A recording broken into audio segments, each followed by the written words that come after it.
sir suratu namli ambina wulni aya mugana. أعوذ بالله من الشيطان الرجيم وتفقد الطير فقال ما لي لا أرى الهدهد أم كان من الغائبين لأعذبنه عذابا شديدا أو لأذبحنه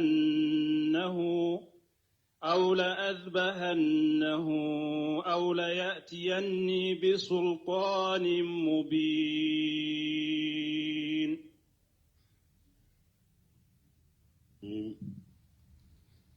والصلاة والسلام على نبينا محمد وعلى آله وأصحابه وسلم تسليما كثيرا. سبحانك لا علم لنا إلا ما علمتنا إنك أنت العليم الحكيم. أستغفر الله الذي لا إله إلا هو الحي القيوم وأتوب إليه. اللهم انفعنا بما علمتنا وعلمنا ما ينفعنا وزدنا علما. biye karisuye hijriya bakele ani kemenani ani binani ani saba shahru rajaba minye arajaba kalo hijra san kalo wolon fulana bisu nyu durunai miladi nasaraw ka jate ba fulani mugani fula san kalo fulana bisu nye woronai ambe bako jekorni golofula masjidi salamu kono ambe suratu namuli aya min kalana anka bi antun kanka wuli odela me aya imbe Sulemana ka kisa de kono. Suleman ka kisa adamina na kunu mo caman tara alhamdulillah me caman fana mase kata deresu katemu ka yudego kosobe o amba fe Musa ka kisa min temena kunun ka deresu la sagite koka anye caman ke ola me Sulemana ka kisa min fule ninye na damina na munun tunte ambata okofe doni kukumba baufo kunu deresula Sulemana ka kisa damina na yoro juma alako laqad atayna Dawuda wa Sulaymana ilma ko alaye Dawuda ni Sulemana ko wallahi ko alaye doni duma Dawuda denke de Sulemana alako doni dura fula bema وقال الحمد لله الذي فضلنا على كثير من عباده المؤمنين وفلاي على تنو كو تنو بي على مسمي نيام فسمانتيا أكا جم مؤمني چامنكا نيايرا حدما دني على نيما كيه نيما دو نيما تيجيه إكا بركة دا على ni alay nema min fana kiye ka fo puru ka bange ka ala barika dade bashi tola ni ma fo ni wasoye alay nema min kika inne ka fo puru ka ara barika da bashi tola jiden ko akoni alay nema ke aka jonka ko abafe aka nema inoye ila nema fana barika dan ko yoro saba ne dusuku sufew nunu faranfansira kunu okofe Sulemana ani Dawuda ni Sulemana yu irema jigi o ma fo ko la yu fasamanta beka ko ala yu fasamanta ka jomu mi chamandeka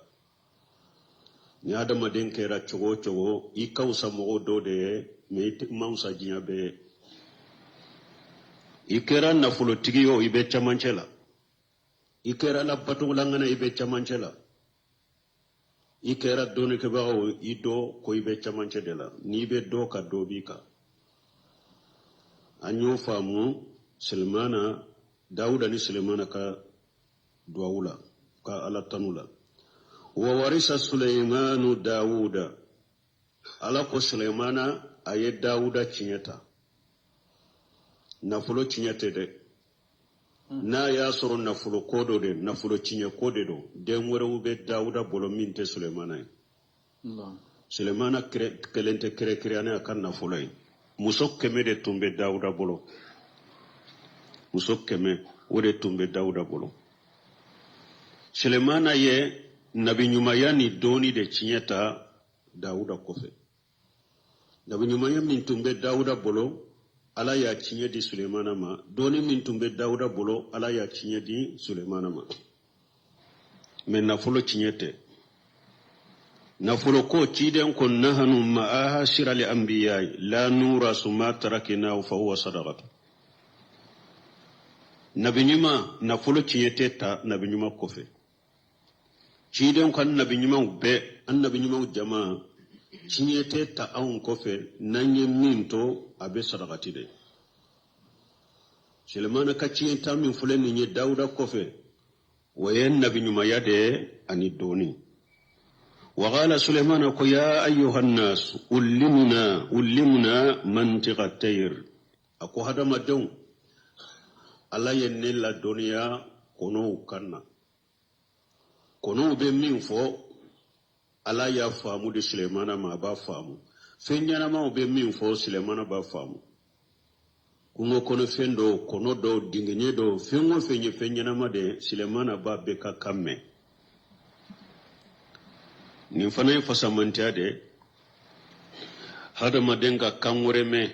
ikelen ko fe ki ka dina famu ni ye kangore me ka fara ka nema de do me ikana fale arabu kandela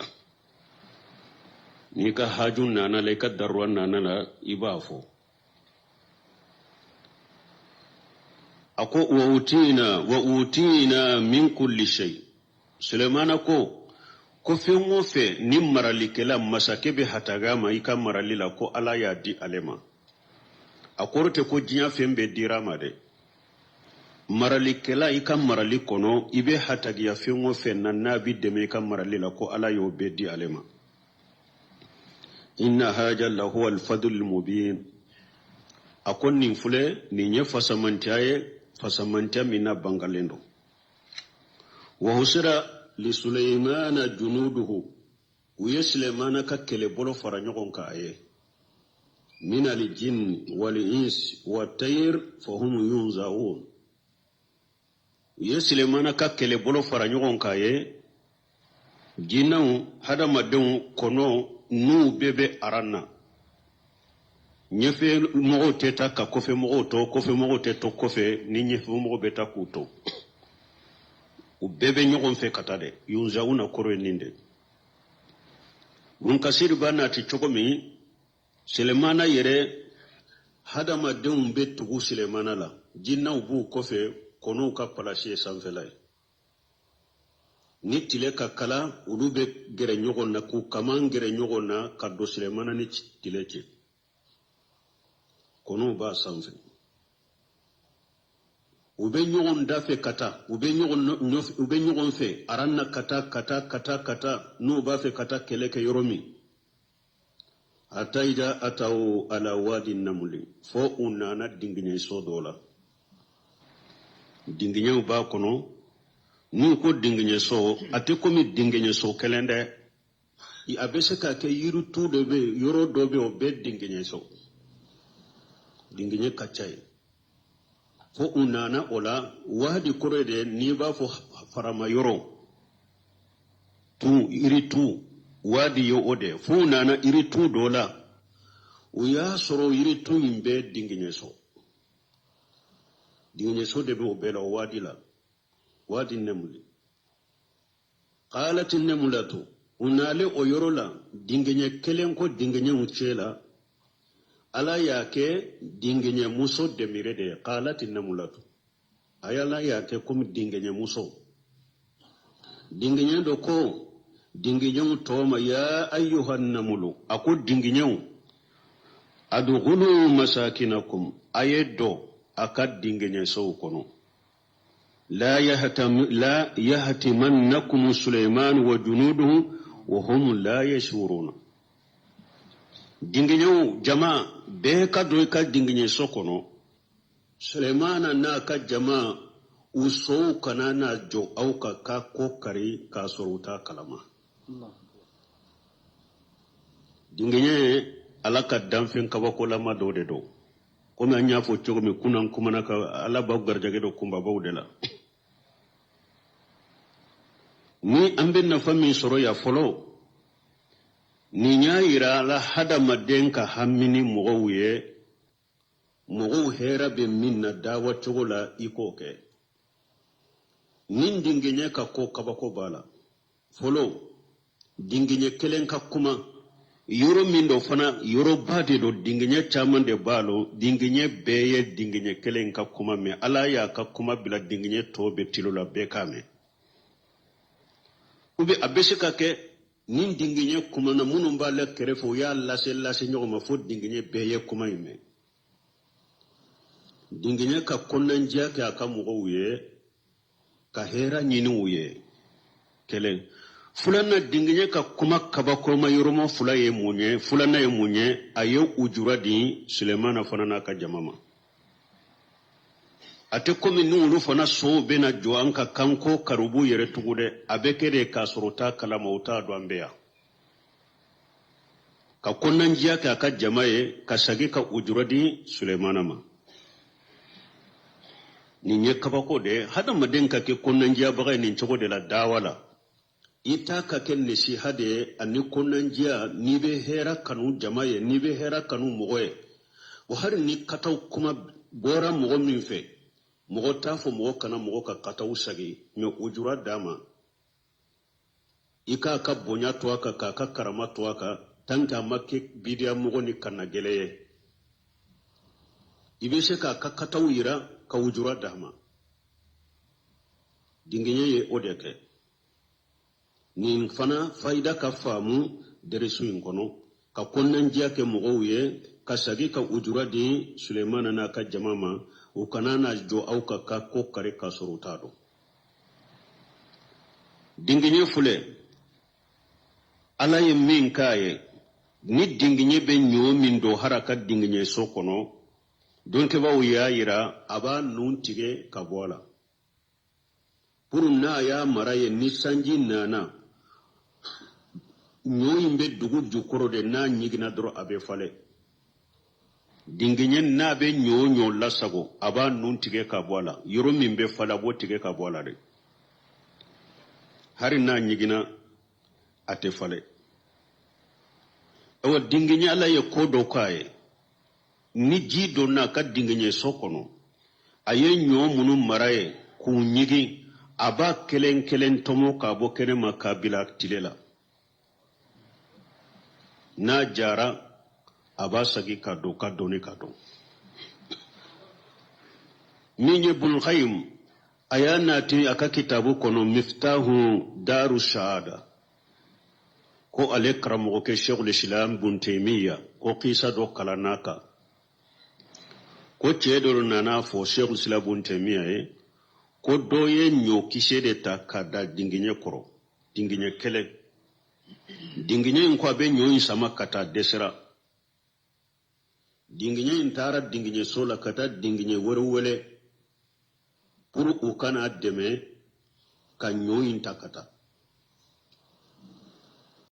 ninye nyo inda tumama ye dinginye ni dinginye werewu nato ye doro aye nyo intaka bo plasila dinginye unana munumunu ka munumunu imaye usagira kata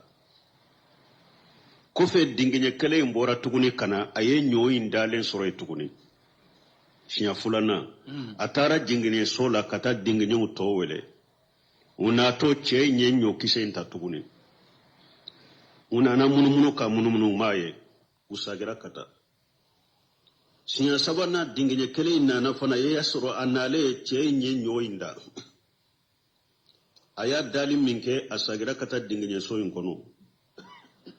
ubora kana sinya sabana ubena wakati mu yasoro chenye nyointa dinginye toy farala nyogon ka dinginye kele ina kafa nin fora shekul sila buntemiya ko oho ako fingo fenye danfenye ala ya da kabila danfen bel ka ni lahala kono ute galon fe ala yo bila danfen be kala halala danfen shite min be galon fe na be galon sabati ala ya bila danfen kala hala fanala fo ube tande dima ka wujura de dima ute ewa ifaka folo ube ka finkila folo fo shere u ka sabati folo huja do ka joika akode ya to sinya fulana dinginye nunu maso ka fenkala sinya sabana uya sabata ka shisa bo kafo aye galontige ulute galontige la fana fe uya fa nimbe bun qaymu jawjika kitabu kuno Muhammad ibn Salih Uthaymin ben qisal lakali na kadi kalandem minye ni jigina asebe ikafo qissatun nemulatu li ibnu Uthaymin rahimahullah ni sabe doro yutubu yorola uba kasetun niya awa nuyen ninke doro ka gosi doro uba kasetibo akacha uba kasetibo iba telesarase militi fulani doni ube nani ni doni de aben nin qisa fo ibnu Uthaymin rahimahullah aben nin qisa lakale kabo ibn Qayyim ka kitabu kono miftahu darus saada balmo danfen sitte min be galon fe danfen fana aba be dan cogo da ka ujura de jomo ka folo sanu ka bika ka fenkila sere u ka jowika ninkele fatabassama dahika min qawliha Sulaimana yele mishenike dinginyen ka kuma tumame ayame yele mishenuke an kwala Sulaimana la dunya kono ka anifenya na mauka ba famu dinginye inka kuma inkoso ayeyele misenuke aka kuma inkoso parce que bunkasir ba fo chogme kuma kapa kolende do ko kuma mindo kuma bade do kuma minye kaba koye kosobe fenya na mate oka kuma minye aka mogo ye ka konnanja kuye ka sagi ka ujurake Sulaimana ayeyele misenuke anye faida min fo yoro lankon na benyuma kala halay ninde na nyuma kala hala bada wulube chamanche de la minye na nyuma ka yele ka dawa ka da atonka na benyuma utoke anko ye jogo lankono nyaye na benyuma utem mogoye fana ko ateyele ko karasate kabako fenna karasate yele nema deleka yele toye o fana yere bonya tamanse yere bonya tamanse yo fana ye donc na nyuma utabe chamanche de la ulute yele minye danteme yele bon nu kabakura min na fana be yele misenu ke yere bonya bagawte fana kanka yele misenu ke yenu minu utake wa qala Sulaimana ko rabbi awzini ako alihimulike nya ali ujiani awzani abilan dusukun kono ubafu alihimuni abilan dusukun kono an askura niyamataka allati an'amta alayya abilan ne ka bilan dusukun kono nki kan nema barikada iya nema minkenne Sulaimanaka min yakilla dunya fenyana mauni kono ka kanna nuyo famu dima kan nimrali dinema nimrali bay abilin dusukun kono nka ala barikada iya nema minkenka an kon nema a barikada yoro saba nenka ala barikada ala nema minkiye i dusukun fana kan nema do nema tigiye ka fo nema min bingala kan nema de do sufe fana ka barake ni ala ye nema kiye farikolo kenya de farikolo inka ala bato kosobe bese sufe na fila mununa ni jahadu be bese jahadu mununa farikolo nema barikada yo ulude wala walidayya iye ngalihimuli kenye fana bilin dusukun fana kono iye nema minke mbange baga fulaye nko fana barikada ye anya fo anko hada madin ni ala ye nema minke bange baga fulaye o nema kera mogo bani fa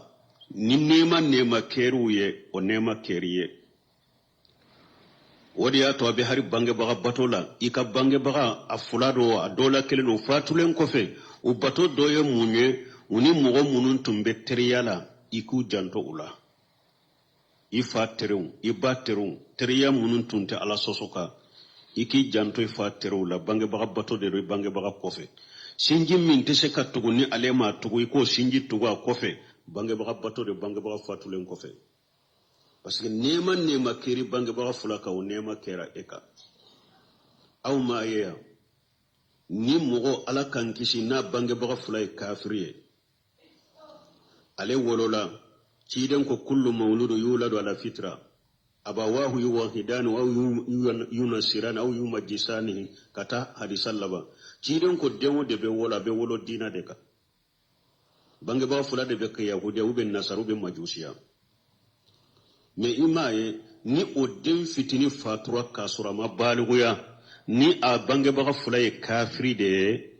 silamiya sariya la jinya kono jairu lamba konte kafiri de ambe den konte kafiri de anta kasankante sallika kante ta asudo silama kaburu sola abe jate kafiri de komi bange baga fula chogo me lagara ka kobe ala boloy me ni dem min hari ni dem fitini de do alema baliguya ne abange baga fula ube udola kelenye islama de ni a fitini fatura amba jate islama de parce que Allah nema minke abange baga fula ko nema be jataka abe jate islama de jahiru la jiya kuna be jate islama de lagara islama de besa bange baga fula islama ye ni ale denyere le masara jiya ka kiru la islama de do lagara ka kiru la islama do ni bange baga fula fana te islama ye faade ya islama ye baye kafiriye dembe konte faade fe abe konte fa ka islama de fe amba jate islama de jani lagara ni demba de islama ye faye kafiriye o den sugu na fatura amba konte bade ko fanfela fe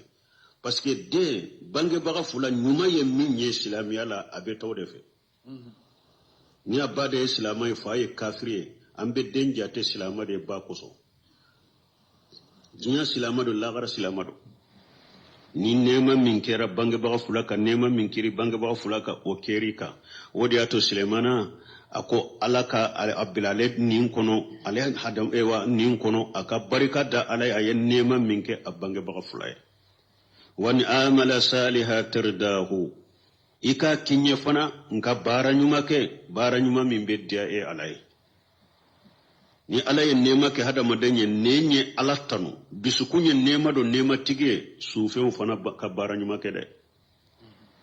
akoy ka kenyen ka bara nyuma min beddia e alay wa adkhilni bi rahmatika fi ibadika salihin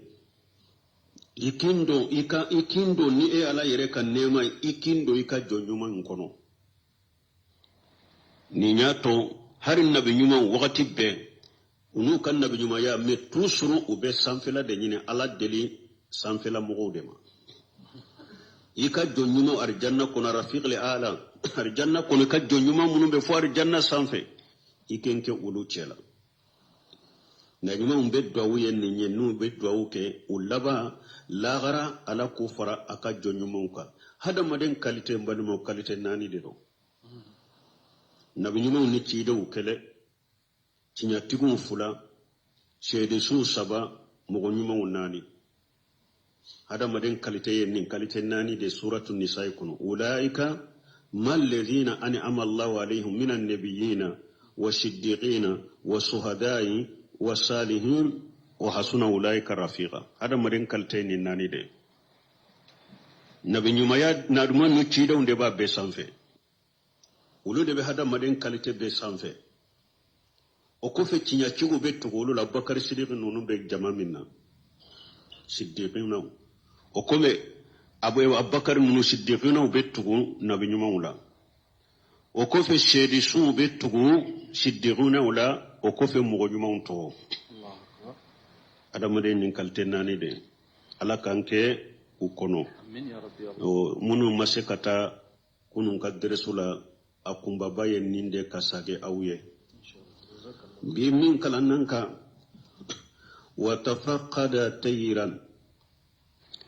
سليمان يا أكا كونو أيو شغي شغي كولاجي يا لا ube do mankelen do wa aya ka konu laje faqala sulaimana ko maliya la ara li hudhuda akum munna nte hudhuda ye o anta mina kunu kelenka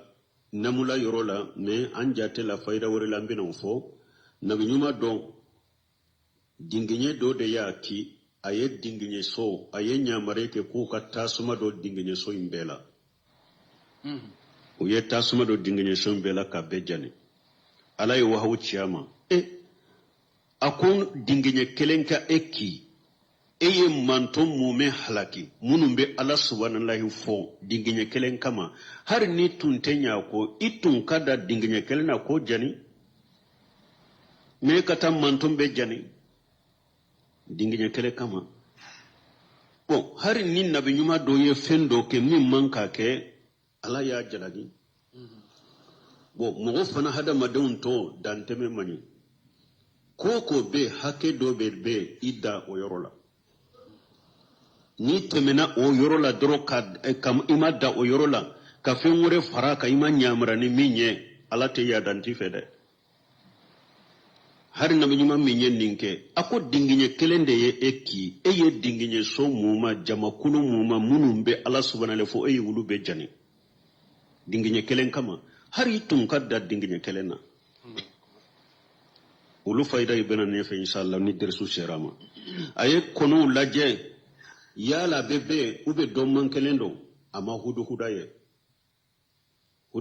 kono sugude ya be huda ama ye kono jela akom munna ni nyate huda la mali la ara al huda am kana min al ghaibin akom munna ne nyate huda la ya la be jama kono ne nyate mena kada wa kono jama chaya sababu la wa ube ateya yere de pew Sulemana ni nyinin kalike tawsir kala do ba fo ko ayo huda nyinin mun kama ko huda de be di joro yira dugu jukoro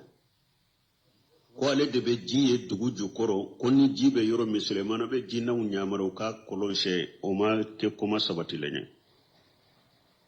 o te qisa sabati lenye de o israiliyati de o sabati lente asabati lente munna pasike na ya soro huda kabara ye ninde ala tumba fo ka faraka na ya soro huda de kabara tunye ka jiye dugu jukoro ka fo Sulemana ala tumbo fo ka faraka titirika mi ala ma fo qur'ana kono afulanna amado don feunna sabe feunna ka fo kono fo nyana ma ko abe jiye fo dugu jukoro o masabati seben feun kono donc mogo kana alaka qur'ana tafsirin oye israiliyati de do o sabati lente sabana jinnaw tumbe Sulemana kamarala jinnaw ni Sulemana makobe jila yoromi dugu jukoro yoroni kele jinnaw bese ka shekata se jima amma kote hudala jinnaw tumba ka jamala ulu kateli kan o ko sugu nyana bo Sulemana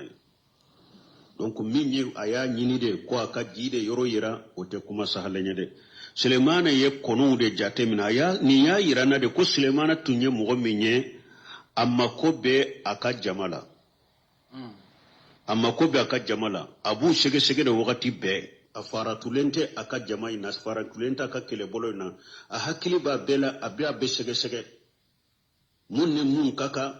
ewa mun kanka kiye ube mun kanka ke yoro mi komi chire nyere tumbe chogo me aka shebo du nyogonje chire mba aka shebo kan abu kolosi kosobe nama minye jama minna ba nyinenka nama minye misiri la doma ba nyinenka ema ye hari ewa mimbe chire nka misiri fura kela doro tumame afatura ni sufela ye seyuba maso kata chire nkunu uyako ka kasanka ka kasuko ke dugu jele chire maye misiri la doro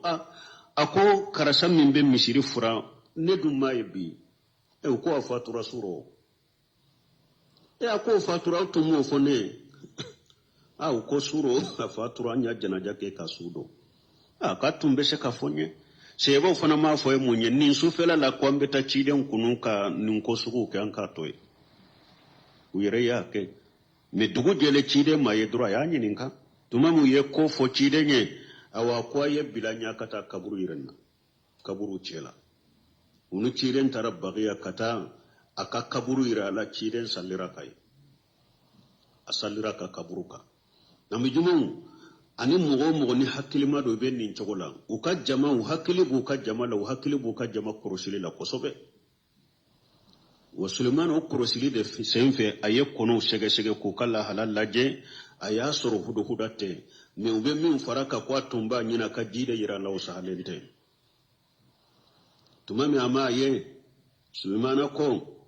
lahu ajibannahu ajaban shadida aw la ajibahannahu ako ewa hudu hudate kata yorola ima saranna hudu huda mba la jaba min kagele kosobe ube mba akantige yere me Sulemana aye boda do bila ako awla yatiyanni bisultani mubin ube fo ni delila bangalen kanima sababu min yato ama ye nani delila gelen nana ni sababu bala akishira balman ni fana bayira na hada made kana to ka wuli ka bagu mogoma ni koko nani mafulo kana kuma la kana kewale kala shege kede wa injakum fasiqu bin nabai fatabayyanu obanyire kal Qur'ana ayaw kono ala ko ni fasiqu ni kibariya nana uma ayeb ewa shege de ke folo fatabayyanu fatasabbatu ni ye kome ni la halal nani ma kana ko fenke o ko la folo kana kuma lo folo sabati nyini folo de samati de nyini folo bon ni delila masro atigi bolo wakati mi sabati nyini ra delila masro atigi bolo wakati mi kana geleya nana yada nana wala min kanka foye ube foye min kanka kala ube kala wote Sulemana fule ko de foya akom munna hudu hudateya mba la jaba min kagele ube mba kantige yere ube na fona ni delila bangale nana min be ujura dama janga kasari bora la kantigeli bora la fente kala Allahu akbar alaka Qur'ana famu dama de mbalimo ya rabbi amin Qur'ana ka kala ka famu kala in magale de fo bara de ka kenai mo kana to ka wuli ka bi mo ka kuma dolate mo kana to ka wuli ka bi mo ka kewale dolate foi ka shege de ni ya shege aye nyogon famu aye ujura fuye ka delaw fule ka ujura bangalen fuye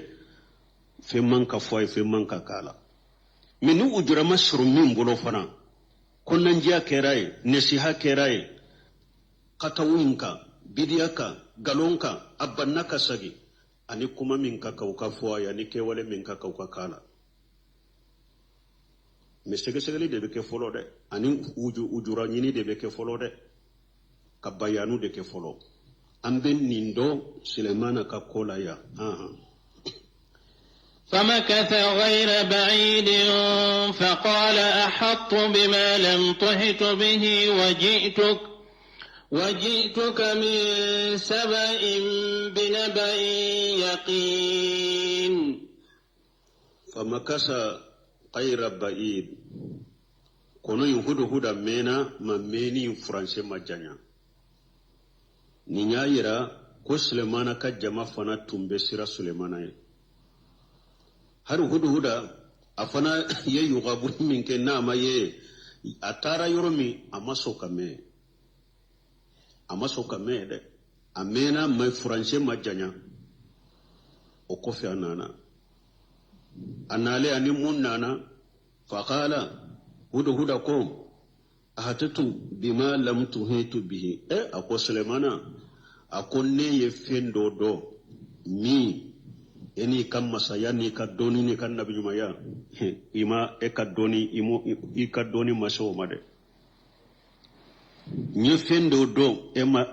ka doni masema imo do nye fendo do emo do de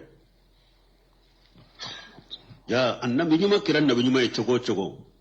ite ghaibu do nabi nyuma be ghaibu do ayite ghaibu do alimul ghaib fala yujhir ala ghaibihi illa man irtada min rasuli ala ko ale ala de be ko dogolen do mogo shite bo ale ala ka ko dogolen kalama fonni mogo min diara e ko mi cide ana wahu ci ma kila duniya mi hari cide ni nabi nyimo ni alama wahu ci ma kam min ila duniya minna itodo Sulemana konne ni kibariya nana ne bora ko do kalama e ma bo min kalama de wajituka min sabai bin nabai yaqini nani ma kabo saba o ya soro don kiba ko Sulemana tumbe sami muso ni maralikela muso tumbe saba be yemani bo yemani sami ni yemani che itato wakati fulo ka yere nan kan fe nyami uni so itato kalo fula isagito kalo fula kalo nani tama sami ani saba ini nyogon che yemani kalo nani tama de do itato kalo fula isagito kalo fula kono intuntara o yoro de lakana akonni ni kibariya nana kaboye bin nabai kibariya ba kabaru anin nabai fanatema kabaru ya kibariya senfule ni nuko nabai o ya kibariya ba ni kibariya bere ba donana yaqini adankaniya de bembolo fana adankaniya de bembolo kono fule ani kibariya ni kuma min bena Sulaimana ma ya dankaniya bede nyina kwa dankaniya de bembolo mogo do ebena kuma do fo nu ye enyininka dankaniya ti bolo karasa yen ninke ni nyininkara dankaniya ti bolo o kakawa o manka kono de fule ninye ani kibariya min bena ya bede sege folo ka be dankaniya de soro kofe kana lakali e hada madin to beta ka kibariya uta kunyoni kana chogodi ka kuma nyoni kana nuye ni nyininkara delila kelente sega soro bolo sabati kelente sega soro bolo e hada madin to o kaka umanka kono ya ka kibariya be sege de ani dankaniya kana ni kibariya bana ni ma dankaniya de be mbolo fana aha inni wajadtu imra'atan tamlikuhum wa utiyat min kulli shay wa laha 'arshun 'azim inni wajadtu imra'atan tamlikuhum ako saba ka mogo ne ye muso de soro o de bu mara ne nye kaba ko de wulu bolo muso ka jamana mara ne ye muso de soro abake ku mara men ni muso in fana tunye muso hakilima ye de hakilima de tunye ni muso in nambe na ka kuma ulakale ni muso de soro abu mara me yala an ka sariya la be daga muso kan mara likewa la ciden ko lanye ful haqaum wallahu amrahum imurata ako jama kulu shite ni abaka nyini fen soro ani nabe siram min nabe kisa man na ya muso ka ka nyemai an ka sari Allah muso te ke nyemai president ka jamana mara muso te kai ka ke mairie ka yoro do mara muso te kai nka ke député muso te kai ka ke ministre muso te kai silamiya sariyala ma fo loi galo loi de silamiya sariyala muso te ke nyemai hari dutigi ni ye ka dutigi ya to muso bolo o ye du ci le nyateme abe ci yateme la nyuful hakham wallahu amrahum imurata jama kulu site ganyen na ya ka ko di muso de maka muso ka kanyemai ci do nyen ni hadisa fo bo ni an fo do ba fo aha ni silamiya bede me kafir loi de banka jamana la muso ka ke marale kala bashi tala do be se ko fo nyere de la ko me do ma yere jamana in kono arjo so do la uba nyinenka me hadisa in fora ni munye do de na cide ma ako kishra kafir jamana de tundo ciden tirela ako kishra ku kam masake fatura uya de muso de shiga nola uya soro kafiru de nin fole cide nyere aye hadisa yufo akon lan yufulha qawm walla qawman wallau amrahum imratan ako jama kul shite ganyen na ya ka ko di muso de ma afora ne kafiri jamana yere dewo pasira kisira masake denke de kelende tumba bolo ani demuson denke nye posone de do dumuni la kadi afama pura kasale ka plasita sani fayin ka fato aye den aya doko ale de posono dama fayin fana mas kuma fayin fana kan na fulo keshi sanu be minna warje be minna femi be minna ayu be do keshi kono ka pape sebe ka da beka ayado dumunu femmin kadi denye katumu dumunu fembeka ayo do keshi do kono ka posone kala ka pape da ka konni dumunu sugu de be nin keshi kono ale fature denye keshi ulaje anin dumuni be keshi min kono dura ya da yele dumunu min ba kono ya do ja ya soro faye posine karafana sara me kisira komu kam masake aye barake chogomi ani ayu mara chogomi ni amara chogo diaru yede o koso hari buma to ya demuso denke ta kofe tuguni uya ka demuso kai uya ka demuso ke masake ya kofe wodo sera chidema awa ko jama kulu shite here soro na ye muso ka kanyema wo ni muso huda ko saba dunko ko muso do de bi mara wa utiyati min kulli shay ko musoyi fin nin masake mako be shamai kan maralila ko ala yo bedi musoyi ma fin marali kela ni haju balai kan maralila ala ya bedi musoyi ma wala ha arsun ajim musoyi libelebele bade babolo libelebele babolo limin kanyi na be shiga ka libelebele bade be musoyi mbolo huda ye ninfo وجدتها وقومها يسجدون للشمس من دون الله وزين لهم الشيطان أعمالهم فصدهم عن السبيل فهم لا يهتدون وجدتها وقومها يسجدون للشمس من دون الله هدى قوم akonne ye musoyin nya ka mogo soro be sujuri bi tile de ka ala toye ube sujuri de bi tile ka fara alaka huda bolo ka ko ba doye munye na ko nikibar ya belebele bananima fulanka fo ya minyerate hari kono ya do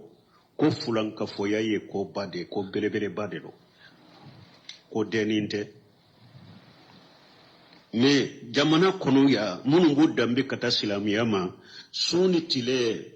jamana kono mogo be sigi tele wala mogo be sigi radio soso wala mogo be sigi ewa arajo wala ka musrikiya nyaga ka ladaga kama jamu kono yere fule huda akoko aleni kibariya bele banana min dankanya babolo aleye musuna ka mogo soro be sujudi bitilere kafar alaka ube fulan ka foya de ke balmo ka sujudi bi femore minte alaye o ye fulan ka foya jelenye fulan ka foya mi ni be silamaw cela ujura site nyini ye ni ya ke doro ye kafri de bora silamiya kono ye musrikiye ewa abe erejo soso ka cinyado cinyato tewantado ube munum bila erejo soso ka mogo dobu bolo kom ma baw jamana kono abu ka photo ni do ka monomanu ka photo dilole ibe doya be sujudi biaye duguma komi ni be salli be sujudi bi chokomi obere je sosoka yala amontaji do sawa galundo sawa na ya soro chinyawde do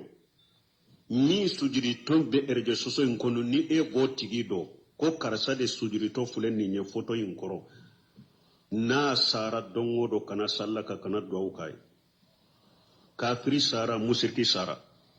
nabi alimamiyala yorola yiba don ni atemena jamanya ko Allahu akbar bo misiri kono de ikelen kata salli kafiri musirki salli te saha ko ka sujudi dibi fenwore minte alay woye kafiri ya jele na bangalende kafira jelen de yoye mogo be silama jamana kono ibe jama chela ni yo ke ujurasi te di e made e kafiri e mushriki mogo ni qur'ana sherima ka koro foye ka kanna ujurate bolo tuguni de li unjirakum bihi man balaga ciden ko qur'ana diran ne mada wahuran ne ma purunka au baga na ya ne qur'ana be se mogo ni qur'ana shera ema akalaniye akoro foraye ujurate e bolo ibe mogo chela iye fulana fara alaka fulan kafoya ima nyanyini ke ne ba ke kam minke fulan kafoya do ube fulan kafoya do imo nyanyini ke e yere baro fana ba ke kam munke musrikiya do huja te bolo tuguni huja jolende oka huja jelende eka awa kunyu soro be sujudu bitile de ute sujudu alaye ube sujudu bitile de wajayanna lahum shaytanu amalahum shaytane yu kabara jugu masiru nyakoro ubenni fulan kafoya minna de ni mushrika minna shaytane ya masiru nyakoro fasaddahum an sabili shaytane yu sagi kabo ala kasirama fahum la yahtaduna awa ube chogo min fana utekanda ube la halam minna de shaytane yu fili utekanda te fana de ni ala yere ka kanda te utekanda te fana de ni nye kono ka kuma de mbali mo nin kono fana te kono kaba kola moywa kono de ka kuma fule no nye mbali mo ni kono be wajulu ke kono be ye mogo wele kata tauhidima e almami tobe mogo wele kata mushrikiyama islama to e bi yere jate karamoy e bi yere jate kalambaye ni tauhidi ko fora de ba fo ko tauhidi ka gele ko aban fara kono fule aye fulan ka fo yan nan kariya ko shetane de ya masiru nyakoro kono fulan ka fo ya ayan nan kariya mogo ka kara dukuka kono ye araduke amba fo mogo kana araduke wa kono ye araduke mushrikuka shetane yu ka bara jugu masiri unye koro kusagi ka wala kasirama ewa ute kanda fana de ni ala de mu kanda ألا يسجدوا لله الذي يخرج الحبأ في السماوات والأرض الذي يخرج الخبأ في السماوات والأرض ويعلم ما تخفون وما تعلنون ألا يسجدوا لله حلا يسجدوا لله kono inko har nit nunun tun ka sujudu bi ala isa har nunun tun ka sujudu bi ala har tun ka ala bato ulube tile de bato har utun ka ala bato alladhi yakhrujul qabu an fi samawati wal ardi masammin be fendugo lembo sankaba wulon fulala ka fendugo lembo duguma ko wulon fulala har utun ka sujudu bi wala o kana sujudu ke tile ويعلم ما يخفون وما يعلنون مسمي نولو بفيمو فندوغو على با كلامه وبفيمو فمبانغي على با بي كلامه با بيدو هاري اوتونكا سجري بيني علي الله وكان سجري بيتلي اي كونو كا واجليمه madrasa mudiru ko jamana kono mudiru do nka fo do akana tawhidi fo tawhidi ban fara akana tawhidi fo tawhidi ka gele ni e tawhidi fo misiri la mandi mo ye e mudiru to e karam mo to aw alimami to aw be fara nyon kan nawna na misiri kono tawhidi denkelente fo kono fule ka tawhidi fo kono almamu jama be fara nyon ka wajilu ke ka turune tawhidi te fo janaba chogode salli chogode ni janaba kora salli kera akera mushrikiya ka munyana alama ko bola janaba ko mushrikiya ka salli chogo kanye mushrikiya ka isun chogo kanye mushrikiya ka don kala mo chogo kanye mushrikiya ka obe munya fu falati la munyere be damina ka deun bila tawhidi de ka ya bunayya la tushrik billah lugu mana yode fo adanya akunde kana fulana farala ka de inna shirka la julmun ajim de lugu mana ya ka della mo yere damina ka wole ka ta tawhidi de ma folo ka wole ka bo mushriki yalla yere folo ya bunayya la tushrik billah na ko abe de lamon yere fo lamon ka damina tawhidi de la ni don lamon ma damina tawhidi la o lamon na jogonyuma kan ni tawhidi te mushrikiya de bu bolo jogonyuma te foy nyawye foy atanyawye awambe min fo jamana kono madrasa do almamudo misiru kono kutuba kalanaw do dawa kelaw do kono hari kono fule ka hamini tawhidi de folo muso inna aka jamate junubo wore keya kono nyon fo ayi mun fo folo mushrikiya o de ka boni fembe ayu ka mushrikiya de fo ko be wa sujudi bitile ka alato o be sujudi bitile ka kafara alaka hari tun ka sujudi bi alade masam min be ko dogole bo sanka wolon fulada masam min be duma kolon fulaka ko dogole mbo masam min be ube min dogo ube min bange masam min bodo haru tun ka sujudi walay hari ta ma bade allah la ilaha illa huwa ako ala de masakelenye bato fensite min ka bato ye cinyaye ni ala kerempewute rabbul arsil ajim la reshi baintigi ala de allahu akbar kono ka kuma kanye kono ka weleli chogo o kanye kateme hada maden ka weleli chogo ka kaba ko toya kono kan weleli chogo dawa chogo kanye kateme hari hada maden ka dawa chogo ka nin kono ka dawa chogo manye kateme jamana fale dawa kala chamana tauhidi aye weleli ke kata tauhidi dema kamugo kara duku ka ku gekka bo fulan ka foyama ku wele kata tauhidi ma jamana fale ndo karamugo ni weleli kala la ko maga kana ko la yere ewa mugo be weleli be tauhidi ni sunna de ka ko ema ko dirikta teri ko ate mugo fara nyogonka abe mugo fara de akuma chogo manyide akuma ka giride akadina ka gele numde bo fo jamana kono yere ye weleli ke kata tawhidi memma aw hadamadin toma seka weleli ke katoma nimbe weleli ke katoma fana mugo shi jugu yalente jamana kono misiru kono kiyun kono dugu kono ka ebo aw mugo wereti ko fana de munun ko lu islaman yere munun yere do bu dambe kata sunna ma yere tawhidi kono yebo yoro yere de la folo alaka hakin manda man balimo aya kala naw todo droit ya min kala wode todo ne o tafsiro la ilaha illa huwa rabbul arshil azim wati sera subhanaka allahumma rabbana bihamdika ashhadu an la ilaha illa anta astaghfiruka wa atubu ilaik sir suratul namli ambina wulni aya mugana أعوذ بالله من الشيطان الرجيم وتفقد الطير فقال ما لي لا أرى الهدهد أم كان من الغائبين لأعذبنه عذابا شديدا أو لأذبحنه أو ليأتيني بسلطان مبين.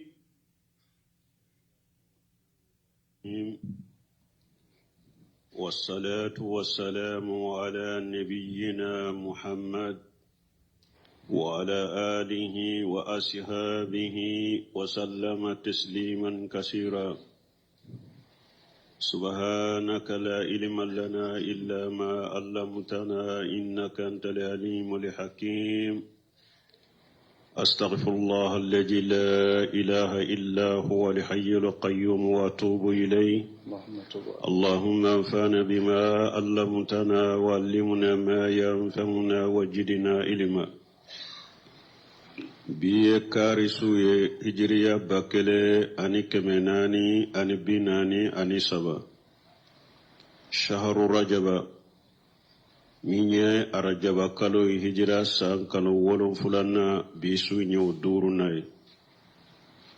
miladi nasarau ka jate ba fulani mugani fula san kalo fulanna bisu nye woronai ambe bako jikorni golofula masjid salamu kono ambe suratu namuli aya min kalana anka bi antun kanka wuli odela me aya imbe Sulemana ka kisa de kono. Suleman ka kisa adamina na kunu mogo caman